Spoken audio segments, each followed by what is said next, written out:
किसी विद्वान ने कहा था कि तुम मुझे एक सुसभ्य, संस्कृतनिष्ठ और उत्तम शिक्षक दो, मैं तुम्हें एक परिष्कृत राष्ट्र दूंगा।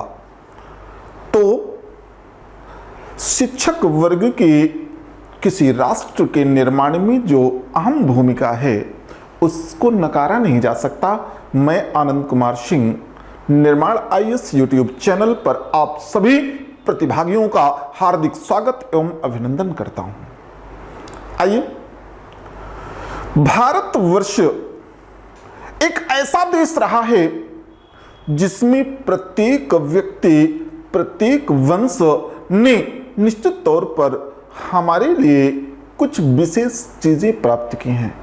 आज भी हम अपनी प्राचीन शासकों के द्वारा जो चीजें दी गई हैं उनका आज तक अनुकरण करते हैं। आइए, आज हम चर्चा करते हैं एक ऐसे वंश की जिसका योगदान हमारे भारतीय इतिहास में अमूल्य है और वह वंश मौर्य वंश के नाम से जाना जाता है। ये जो मौर्य वंश है, ये भारतवर्ष का एक ऐसा वंश है जिसने हमें कई ऐसी चीजें उपलब्ध कराई जो अपने आप में बेजोड़ है। मौर्य वंश के संस्थापक का नाम है चंद्रगुप्त मौर्य। मौर्य वंश के संस्थापक का नाम है चंद्रगुप्त मौर्य। अब देखिए, ये जो मौर्य वंश है ये भारतवर्ष का पहला ऐसा वंश है जिसने सुरक्षा की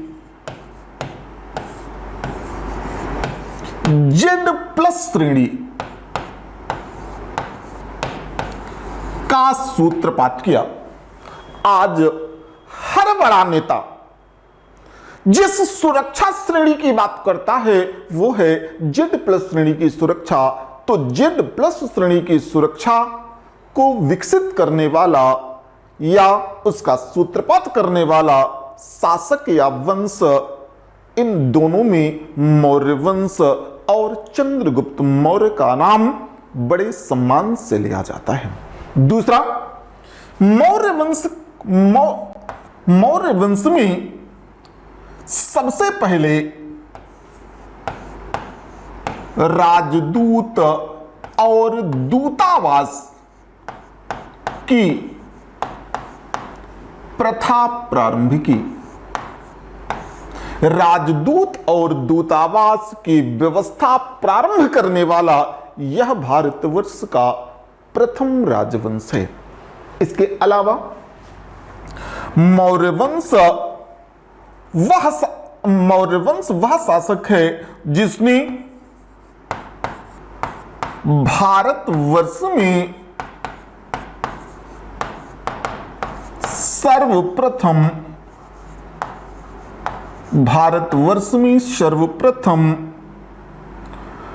नहरें निकलवाई। ये नहरें जो निकाली गई, ये झीलों से नहरें निकाली गई। सर्वप्रथम नहरें निकलवाई। अब देखिए, यहां पर दो प्रकार के प्रश्न बनते हैं। एक झीलों से नहरें निकलवाने वाला वंश, दूसरा नदियों से नहरें निकलवाने वाला वंश। तो जब नदियों से नहरें निकलवाने की बात आएगी तो इसमें शासक के रूप में गयासुद्दीन तुगलक के नाम का उल्लेख होता है, जबकि नदियों से नहरें निकलवाने वाला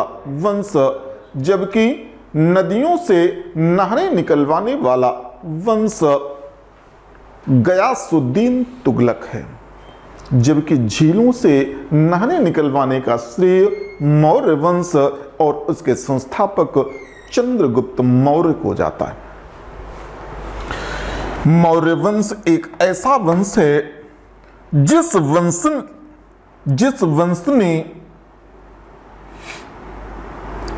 वंश ने सुरक्षा के लिए 20 कन्याओं को नियुक्ति दी,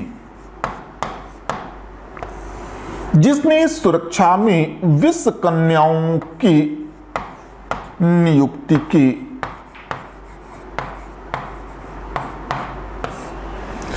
यह मौर्य वंश एक ऐसा वंश है जिसे साम्यवाद का जनक कहा जाता है।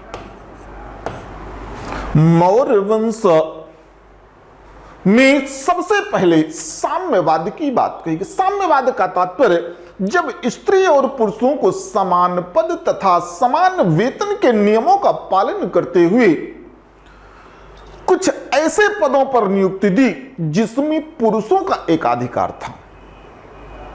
देखिए, यहां पर एक प्रश्न और बनता है, किस दार्शनिक को साम्यवाद का जनक कहा जाता है? अगर बात दार्शनिक की होगी तो उसमें नाम आता है प्लेटो का, लेकिन जब बात आएगी समान पद और समान वेतन की तो इस परिप्रेक्ष्य में साम्यवाद का जनक चंद्रगुप्त मौर्य को कहा जाता है। इसके अलावा ये जो मौर्य वंश है ये भारतवर्ष का प्रथम ऐतिहासिक वंश है। भारतवर्ष का प्रथम ऐतिहासिक वंश है। ये जो भारत का प्रथम वंश है जिसने संविधान की रचना कराई। भारत का प्रथम वंश है जिसने संविधान की रचना कराई, साथ ही यह भारत का प्रथम वंश है जिसने केंद्रीय शासन प्रणाली का प्रारंभ किया।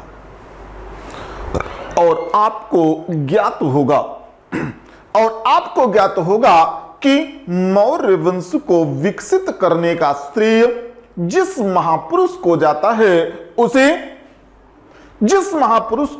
है उसे चाणक्य के नाम से जाना जाता है। मौर्य वंश को पुष्पित पल्लवित करने में जिस व्यक्ति ने अपनी महत्वपूर्ण भूमिका निभाई उस व्यक्ति का नाम है चाणक्य। तो आइए आज हम लोग मौर्य वंश पढ़ने के पहले आज हम पहले चाणक्य के बारे में जाने। ये चाणक्य कौन था और किस प्रकार से इसने अपने जीवन में कुछ नया कार्य किया। देखिए, तो ध्यान दीजिएगा, तक्षशिला में रहने वाले ब्राह्मण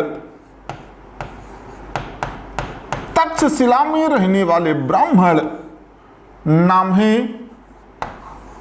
कपिल और उनकी पत्नी यशोमती। तक्षशिला में रहने वाले ब्राह्मण कपिल और उनकी पत्नी यशोमती के गर्भ से छठवीं संतान के रूप में एक काले कलूटे बालक का जन्म हुआ। इतना काला कि जैसे तवा से शर्त लगा के पैदा हुआ हो कि चलो तुम काले होते हो या मैं। मान लिया कि कोयले का दूसरा रूप आप कह सकते हैं। चूंकि वह बालक श्याम वर्णीय थी, इस कारण भगवान विष्णु के श्याम रंग के कारण इस बालक का नाम विष्णुगुप्त रखा गया। विष्णुगुप्त। तो अब अगर प्रश्न आपसे पूछा जाए कि विष्णुगुप्त का जन्म कहां पर हुआ तो आपका उत्तर होगा तक्षशिला में। पिता का नाम कपिल, माता का नाम यशोमती। और ये जो है अपने माता पिता की छठवीं संतान थे। इसके बाद 3 वर्ष की उम्र में इन्हें चेचक की बीमारी आई और चेचक के कारण इनके शरीर में शानदार दाग पड़ गए, गड्ढे वाले दाग पड़ गए और इस कारण ये देखने में बहुत मतलब क्या कहते कुरूप लगने लगे। हाँ, तो 3 वर्ष की उम्र में चेचक की बीमारी आई जिसके कारण यह अत्यंत कुरूप लगने लगे।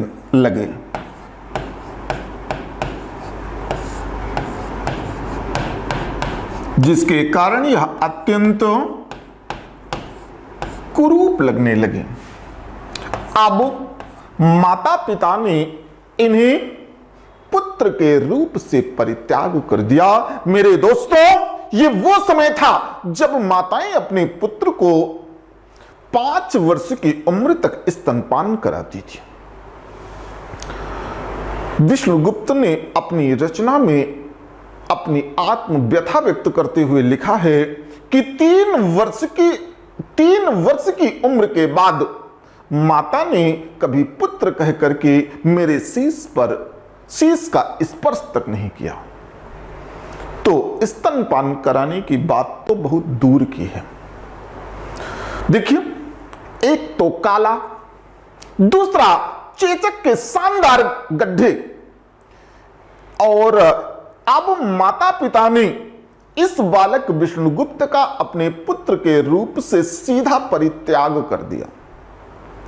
और पुत्र के रूप से जब उन्होंने परित्याग कर दिया तो स्थिति जो हुई वो बहुत खराब हो गई।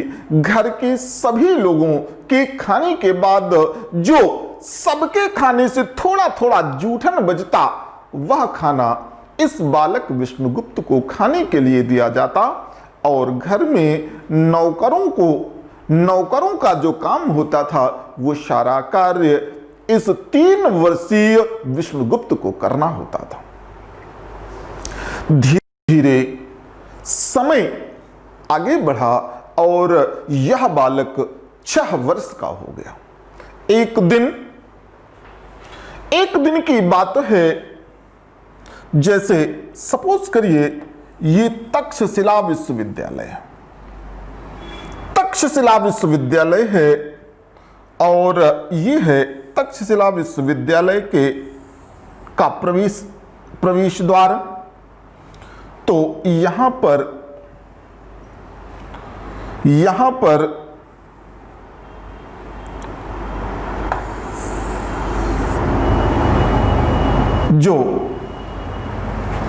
पर जो बालक हैं वो इस तरीके से एक सर्किल में बैठ कर के खेल रहे थे। ये है आपका तक्षशिला विश्वविद्यालय।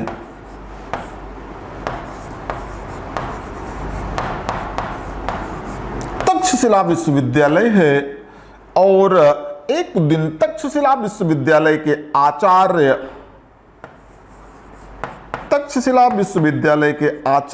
चाणक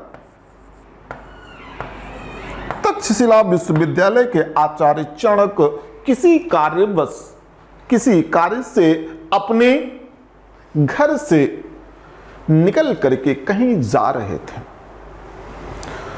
मार्ग में उन्होंने देखा, अब देखिए रथ में बैठ करके जा रहे हैं, जैसे आप किसी काम के लिए कहीं जा रहे हो, अब मार्ग में कहीं क्रिकेट हो रहा हो तो आप अपने वाहन को रोक करके देखने लगते हैं कि इन बच्चों के बीच में सचिन तेंदुलकर या विराट कोहली तो कोई नहीं है। तो इसी प्रकार जो आचार्य चाणक्य ने अपना रथ रुकवा दिया और ये जो बच्चे सर्किल में बैठ करके खेल खेल रहे थे, इनका खेल जो है देखने लगे। स्थिति क्या हुई कि ये जो खेल खेल रहे थे, आचार्य चाणक्य ने देखा कि इन सभी बच्चों में ये जो सबसे काला कलूटा बालक है ये सबसे बुद्धिमान है, क्योंकि एक शिक्षक की निगाह हमेशा IQ पावर पर जाती है, ज्ञान पर जाती है, उसके लिए सुंदरता का कोई मूल्य नहीं है। अब देखिए, आचार्य चाणक्य ने इस श्याम वर्णीय बालक जिसका नाम है विष्णुगुप्त को अपने पास बुलाया और उससे पूछा, वत्स तुम्हारे माता पिता कौन हैं? आज तक जन्म से विष्णुगुप्त से किसी ने इतना प्रेम से बात न की होगी। इस कारण इतना प्रेम से किसी का पूछना विष्णुगुप्त को लगा कि मतलब कुल मिलाकर के एक अपनापन लगा और इस कारण उनके नेत्रों से अश्रु की धारा बहने लगी। विष्णुगुप्त ने कहा, महात्मन, कहने को तो मैं पिता कपिल और माता यशोमति की संतान हूं, परंतु मूलतः मैं अनाथ हूं। एक शिक्षक के सामने, क्योंकि शिक्षक में माता और पिता दोनों की आत्मा का वास होता है, शिक्षक में माता और पिता दोनों की आत्मा का वास होता है, और अगर कोई बच्चा यह कह दे कि मैं अनाथ हूं, तो वो क्षण शिक्षक के जीवन का सबसे चैलेंजिंग क्षण होता है। आचार्य चाणक्य के सामने जब विष्णुगुप्त ने कहा कि मैं अनाथ हूं, तो ऐसा लगा कि किसी ने आचार्य चाणक्य के सीने में खंजर भोंक दिया हो। आचार्य चाणक्य ने तुरंत उस बालक को अपनी गोदी में उठा लिया। उसने कहा, नहीं वत्स, आज से तुम आचार्य चाणक्य के पुत्र हो और तुम्हारा नाम चाणक्य है। और इस तरीके से यह बालक जो चाणक्य है, यह बालक जिसे प्रारंभ में हमने विष्णुगुप्त के रूप में देखा, यह बालक इतिहास में चाणक्य के नाम से जाना गया, इतिहास में चाणक्य के नाम से जाना गया। तो ये जो बालक है चाणक्य, कालांतर में तक्षशिला विश्वविद्यालय में इसने सर्वश्रेष्ठ विद्यार्थी का सम्मान प्राप्त किया। तक्षशिला विश्वविद्यालय में इसने सर्वश्रेष्ठ विद्यार्थी का सम्मान प्राप्त किया, अर्थात तक्षशिला विश्वविद्यालय में पहली बार गोल्ड मेडल प्राप्त करने वाला अगर कोई विद्यार्थी था तो वो था चाणक्य, क्योंकि यही पहला विद्यार्थी है जिसे पूर्णांक और प्राप्तांक के बीच में एक पॉइंट के नंबरों का भी अंतर नहीं था। शिक्षक सिर्फ इसलिए प्रयास कर रहे थे कि इसके उसमें एक आध नंबर हम काट सकें, लेकिन तक्षशिला विश्वविद्यालय में इस बालक ने पहली बार गोल्ड मेडल प्राप्त किया। क्यों? क्योंकि पूर्णांक और प्राप्तांक के बीच का अंतर 0% था। और जिस समय बालक चाणक्य ने तक्षशिला विश्वविद्यालय से सर्वश्रेष्ठ विद्यार्थी का सम्मान प्राप्त किया, उसी समय आचार्य चाणक्य अपने पद से सेवानिवृत्त हो रहे थे। चूंकि योग्य शिक्षक की आवश्यकता थी, इसलिए आचार्य चाणक्य की अनुशंसा पर चाणक्य को तक्षशिला विश्वविद्यालय में राजनीति शास्त्र के शिक्षक के रूप में जो है उन्हें चयनित कर लिया गया। अब इनका जीवन थोड़ा सा सुखद हो गया। देखिए, उस जमाने में जब किसी को निमंत्रण दिया जाता था, आज के पहले का जो समय है, अगर आप लोगों ने समय देखा हो तो एक समय होता था कि जब किसी को निमंत्रण देना होता था, पुत्री की शादी होती तो एक हल्दी की गांठ दी जाती थी, पुत्र की शादी होती थी तो एक सुपारी दी जाती थी। और इन दोनों का उपयोग मानव जीवन में अक्सर देखने को मिलता है। परंतु आधुनिक समय में महंगे महंगे कार्ड दिए जाते हैं, उसका कोई भी उपयोग आपके दैनिक जीवन में मुझे समझ नहीं आता। चलिए, तो अगर एक व्यक्ति को निमंत्रण देना हो तो बात समझ में आती है, लेकिन अगर पूरे गांव को निमंत्रित करना हो तो उस जमाने में मुनादी करवाई जाती थी। क्या कराई जाती थी? मुनादी करवाई जाती थी। तो उस समय नंद वंश के शासक, नंद वंश की शासक जिसका नाम है घनानंद, नंद वंश के शासक घनानंद ने मुनादी करवाई कि मैं विश्व के समस्त योग्य ब्राह्मणों को, समस्त योग्य ब्राह्मणों को अपने यज्ञ मंडप में आमंत्रित करता हूं। घनानंद ने मुनादी करवाई कि मैं विश्व के समस्त योग्य ब्राह्मणों को अपने यज्ञ मंडप में आमंत्रित करता हूं। ये मुनादी सुनकर के आचार्य चाणक्य भी घनानंद के यज्ञ कुंड में चले गए। घनानंद ने देखा किसी ने परिचय तक नहीं पूछा और शूद्र कह करके इन्हें दुत्कार करके बाहर निकाला जाने लगा। चाणक्य चूंकि शानदार काले थे और शरीर में चेचक के उससे भी अच्छे दाग थे और इस कारण आचार्य चाणक्य ने ब्राह्मणत्व के दो पहचान चिन्ह सिखा और यज्ञोपवीत दिखाया, परंतु इनकी बात पर विश्वास नहीं किया गया और इन्हें बेइज्जत करके यज्ञ कुंड से बाहर, यज्ञ मंडप से बाहर बेइज्जत करके करवा दिया गया। एक योग्य व्यक्ति को जब दुत्कार का सामना करना पड़ता है तो वह उसके जीवन का सबसे कठिन क्षण होता है। चाणक्य ने शपथ ले ली कि जब तक नंद वंश का समूल नष्ट नहीं कर दूंगा तब तक मैं चैन से नहीं बैठूंगा और इसके लिए उन्होंने प्रतिभा खोज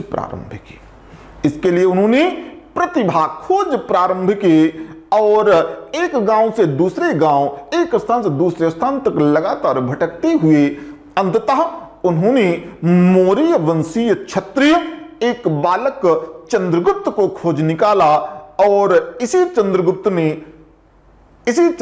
ने नंद वंश के शासक घनानंद की कालांतर में हत्या की और इसके द्वारा जिस वंश का सूत्रपात किया गया वो मौर्य वंश के नाम से जाना गया। अब देखिए, शासक बन गया चंद्रगुप्त मौर्य। जब चंद्रगुप्त मौर्य का राज्याभिषेक हो गया तो चाणक्य ने कहा, पुत्र अब तुम हो गए राजा और मैं तो मास्टर आदमी हूं, मैं चला अपनी विश्वविद्यालय। चाणक्य ने चंद्रगुप्त मौर्य ने कहा, गुरुदेव ये उचित नहीं है, आप आइए अब राजनीतिक जीवन में प्रवेश करिए। चंद्रगुप्त मौर्य की बात चाणक्य ने मानी नहीं, लेकिन शिष्य जो है वो गुरु से जिद में कम नहीं था। उसने कहा कि अगर चलना ही है तो कोई बात नहीं, ये लीजिए मुकुट उतार करके मैंने रख दिया, आप चलिए मैं भी चलता हूं। अंततः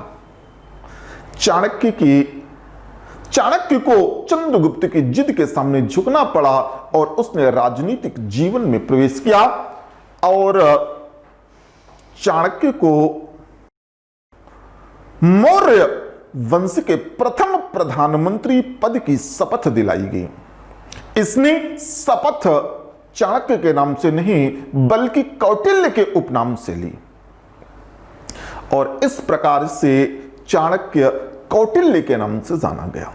अब देखिए, चाणक्य ये अब नाम हो गया कौटिल्य। कौटिल्य ने जैसे ही प्रधानमंत्री की कुर्सी संभाली, कुर्सी में बैठते ही, क्योंकि टोन तो अभी गुरु और शिष्य वाली है, हाँ?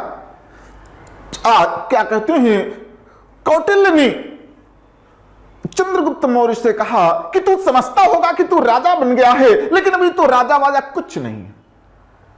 चंद्रगुप्त मौर्य हंसा, उसने कहा क्यों गुरुदेव? उसने कहा कि कोई भी व्यक्ति तब तक राजा नहीं हो सकता जब तक उसके राज्य का अपना संविधान न हो। चंद्रगुप्त मौर्य से उसने कहा जब तक उसके अपने राज्य का संविधान न हो, तो वो भी तो शिष्य था और वो अपने गुरु की उपयोगिता जानता था। उसने कहा कोई बात नहीं गुरुदेव, अगर ऐसी बात है तो संविधान लिखने की जिम्मेदारी मैं आपको सौंपता हूं। और इस प्रकार मौर्य वंश का संविधान लिखने की जिम्मेदारी कौटिल्य ने संभाली और कौटिल्य के द्वारा संविधान का जो प्रथम ग्रंथ लिखा गया वो अर्थशास्त्र के नाम से जाना गया। अर्थशास्त्र इकोनॉमिक्स नहीं है। कौटिल्य के द्वारा जिस अर्थशास्त्र की रचना की गई वो मौर्य वंश का संविधान ग्रंथ है। और एक चीज मैं और बता दूं, किसी राज्य का तब तक विकास नहीं हो सकता जब तक कुछ लोग निरपेक्ष रूप से बिना भय के बोले। हमारे रामचरितमानस में लिखा है कि सचिव वैद गुरु तीन जो प्रिय बोलहि भय आस, तो राज धर्म तन तीन कर होई बेगही नास।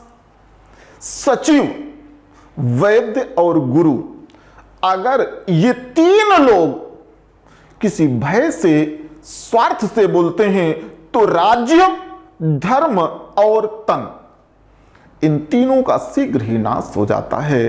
तो आज के वीडियो में आज हम लोगों ने कुछ प्रारंभिक तथ्यों पर चर्चा की। अगले वीडियो में इसके आगे हम डिस्कस करेंगे। आप सभी को आपके स्वर्णिम भविष्य की हार्दिक शुभकामनाएं। जय हिंद, जय भारत।